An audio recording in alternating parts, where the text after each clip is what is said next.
Good morning. Good morning. May the Lord bless you for joining us and tuning in to these forums so that we can be able to pick up on God's word. What a wonderful morning to meet again, even in this forum. We are grateful to God for He has been very gracious and faithful.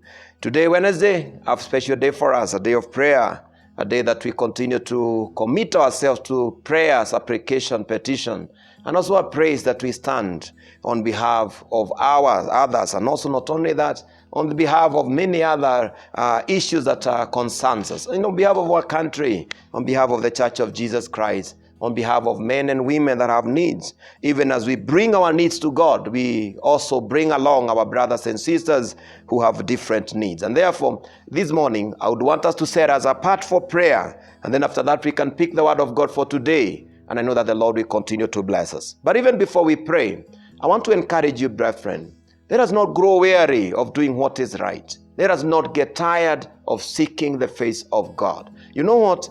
When we call God, He is always faithful to answer.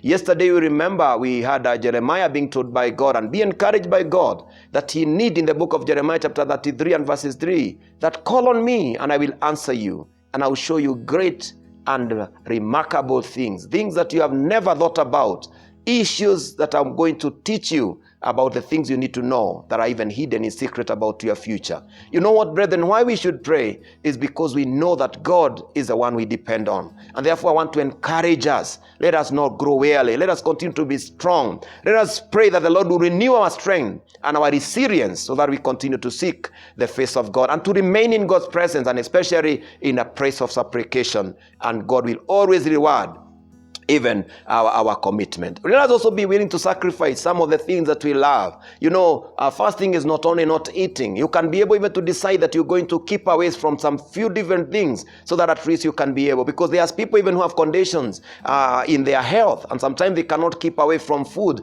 maybe for a particular time. But there are areas and times and issues that you can be able to sacrifice so that you can be able to have an opportunity to seek the face of God. You know what? When we sacrifice our ambitions, our desires for the kingdom, God is always honored in our sacrifices and He listens to our prayer. First, it does not mean that you even push God further so that He can listen to you. No, it gives us an opportunity to have a time that is well consecrated for God, even as we seek the face of God. That's why I always tell people, don't fast and you are busy doing other works. In that is it is like just declaring that you are going to deny yourself food for no reason. By the way, don't fast when you don't have time to pray, because it is not about refusing food. By the way, it is seeking an opportunity that you can be able to have more concentrated time of prayer and seeking the face of God. Let us pray together even as we start this day of prayer and even as we pick up the word of God. Father, we thank you so much for giving us an opportunity to be in prayer, and more so even as a church and as men and women that are committed to seek your face this day. Sanctify us with the blood of Jesus. We know that there is no way we can stand before you with our sins. Sanctify us. Cleanse us with the blood of Jesus. Make us whole. Make us a sacrifice that is worthy and acceptable to you. We also seek that you cause a spirit of supplication and prayer upon us. That, Lord, you may renew our strength. Even where we feel that we are weak, where our hand seems to be wagging down, we pray that you strengthen us once again. Revive our hearts to prayer. Revive our mind to resolve to prayer. Encourage us, dear Lord, that we may be able to pick up prayer, that we may be able to find you and even to seek your face. We also pray that this day, that Lord, as we call, open the heavens for us, that we may not struggle to seek your face. We may not struggle to pray. Grant us the spirit of breakthrough, that we may have a spiritual breakthrough even in our prayers and even as we seek your face. And be revealed to us when we seek you. Open doors when we knock. And not only that, we pray, when we seek, may we find you. Even as we pick on your word, speak to us, your servants are listening. In the name of the Father, Son, and the Holy Spirit. Amen and amen. Now, very quick, brethren, today we want to pick up the faith why we should pray. And this is the faith significance and also the importance of prayer. You remember we have dealt with several from the following 2 days. And I just want to thank God because yesterday what we dealt with was prayer is a solution. We find solution in prayer about our issues. And also we talked about how it is important when we pray because we have a close communication with God. This morning, I want to remind us that prayer is an avenue of making requests before God. Today is a day of prayer.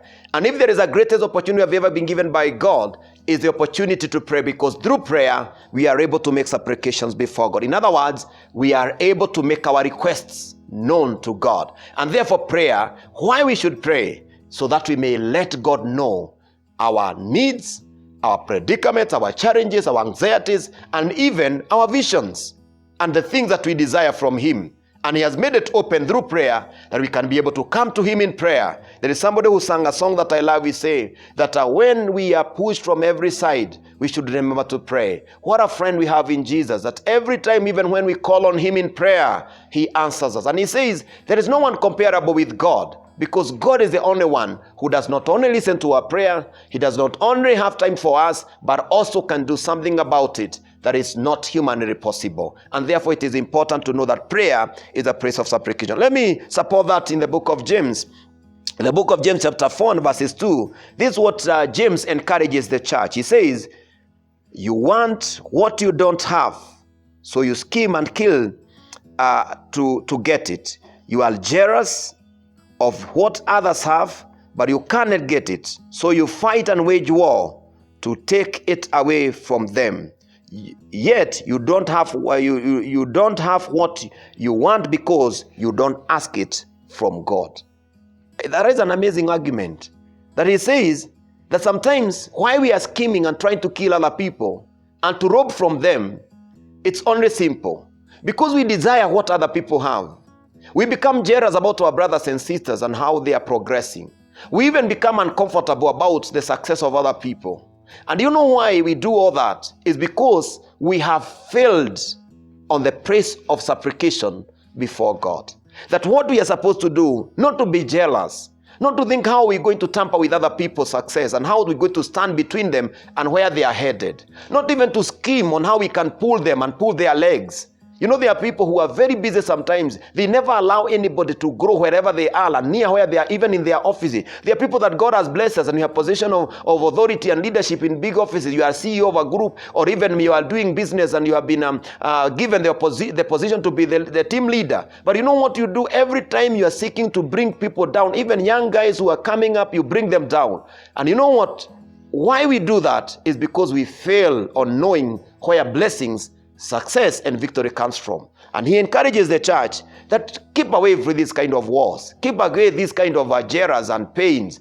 You only need to do what? Because you do not ask from God. In other words, if we pray, we are not going to have any challenge of being happy about other people's success. Because we are also finding God coming through for us and also blessing us in different ways. God is making doors for us. So when you see another person doors open, you have no problem because you also sought God and he opened a door for you. And that's a way on how we can be able to reduce jealousy and feeling uncomfortable about other people's success. It's prayer. Because when you pray, you also find God's coming through for you in many blessings. And therefore, brethren, this morning, one of the things that we should remember why we should pray that we may receive the blessings from God. We may receive the favor of God. We may see doors open in our lives. And even this morning as we pray this day, let us remember to pray that the Lord will come through for us, to open those doors that seems to be stubborn, to come and make a way where there seems to be no way, to come and heal us even in our sickness and diseases, to come and multiply that which is in our hands, to make doors open before us, even those things that seem to be very difficult. Instead of looking out there and becoming jealous of our brothers and sisters, let us pray and seek that the Lord will open our doors. Because, brethren, you can never, and have learned it, you can never in any way possess the blessing of another person. It is not possible. There are guys who try to do it. You remember the father, the uncle to Jacob. You remember when Jacob realized that when he was taking care of the sheep and God was blessing him, and the sheep that were asked that any sheep that had those kind of marks belonged to Jacob. So God blessed him and his sheep were increasing. And you remember his uncle became a bit uncomfortable about the success of Jacob, and he tried that maybe why it's happening, he should do it. And by the way, remember this, when he tried doing it, it never worked for him. Your blessings cannot be taken over by anyone. Sometimes I meet people who are so scared that as if people want to snatch blessings from them. Let me tell you this morning, fear not. Nobody who can take your blessing. God is always there for you. He cannot in any way pick what belongs to you from nobody who can pick what belongs to you to another person. You need to be comfortable about what God is doing in your life. And number two, it's also important to pray for others. Remember what we read yesterday in the book of Job chapter 42 and verses 10, that Job prayed for his friends that they may be able to be restored. And through that restoration, he also find restoration of what was lost in his life. Therefore, anytime that you feel that you are uncomfortable with your brother or sister, pray for them.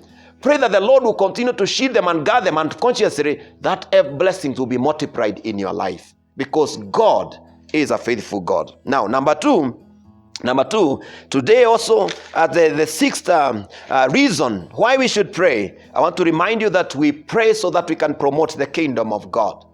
Prayer is important because when we pray, we also promote the kingdom of God. Now, I want to remind us that why God has called us.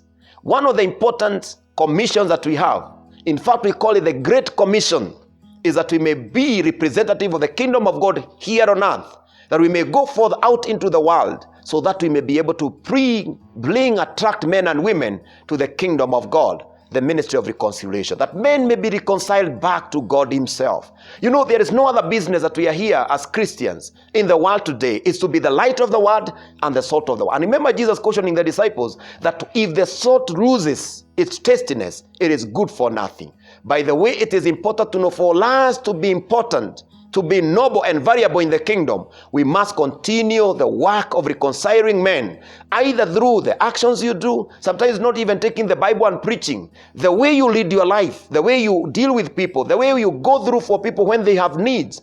There are times that we touch the hearts of men, not because we have preached to them the gospel of John and Mark, but because of the things we have done, the action, the acts of mercy, the acts of understanding, and the way we reach out to them, we are able to become a gospel even to their lives. And therefore it is good to know why we should pray is that we may be able to subdue our will and allow the will of God, which is the will of enlarging the kingdom, to take place. You remember, Jesus found himself in such kind of a scenario. And you remember in the book of Luke chapter 22, I know you have come across this verse again, Luke chapter 22, and when we read from verses 42, this is what the Bible says. It says that, Father, if you are willing, please take this cup of suffering away from me, yet I want your will to be done, not mine. You remember Jesus, because of the fear of the human fear of death, and he felt that the cup of dying through that kind of a death of the cross, the passion, seems to be very, very tough for him. And he prayed to God that if it is possible, the cup should be taken away. But you remember, he remembered and he said, not my will, but your will should be done. Amazingly, Jesus knew the reason why he came into the world. But you know, even when we know our purpose, there are times that things can be so tough for us. And sometimes we feel as if we are losing it. This morning, I want to encourage us that even if you feel as if you're almost losing it, because it's like there is so much that is happening in your family, in your marriage, in your presence, in your health, and you feel as if you are taking too much, I want to remind us, this morning, by God's grace, be strengthened in the name of Jesus. Because Jesus was strengthened by the angel. And that's why we are here this morning. And in this forum, this time that you have come in, just to remind us that when we pray, God is able to send an angel to strengthen us. And when he strengthens us, he is able to subdue our wish and our will. But he is able to hail the purpose of God, the enlargement of the kingdom of God. That's why prayer becomes a praise where the kingdom of God is enlarged. In other words, we are able to fulfill the desires and the growth of the kingdom vis-a-vis our own desires and the things that we think. And as I end, I want to remind you very fast. You remember that young man who was very rich, and he desired the kingdom of God and went to Jesus and told Jesus, you know what? I have come. I would wish that I may be able to have the kingdom of God. And he looked at the young man, and the Bible says that Jesus looked at him and he loved him. Amazingly, he looked at him and said, what a wonderful young man, a rich man, but desired the kingdom. He told him, go and sell everything you have, come and follow me. You know what? That young man would not be able. That young man, I can imagine that the young man was living the time we are today, that we have really glorified the material things more than any other important issue. And the young man became downcasted and he left. He felt he cannot give away his riches for the kingdom. You know what, brethren? Prayer helps us that we can be able to lay down our desires and our riches, our material ambitions, our ambitions on a status, that we may be able to allow the kingdom of God to be enlarged in our life. As we pray this morning and this day, may the Lord cause us that we may be able to subdue the spirit of selfishness on our ambition for the kingdom of God. And not only that, remember also that the Lord has also given us an opportunity this morning, that we may remember we have been given an opportunity to supplication, that we may continue seeking and asking and praying, and God will listen to our prayers. May the Lord bless you. May the Lord do you good. May he keep you a blessed day ahead, in the name of the Father, Son, and the Holy Spirit. Amen.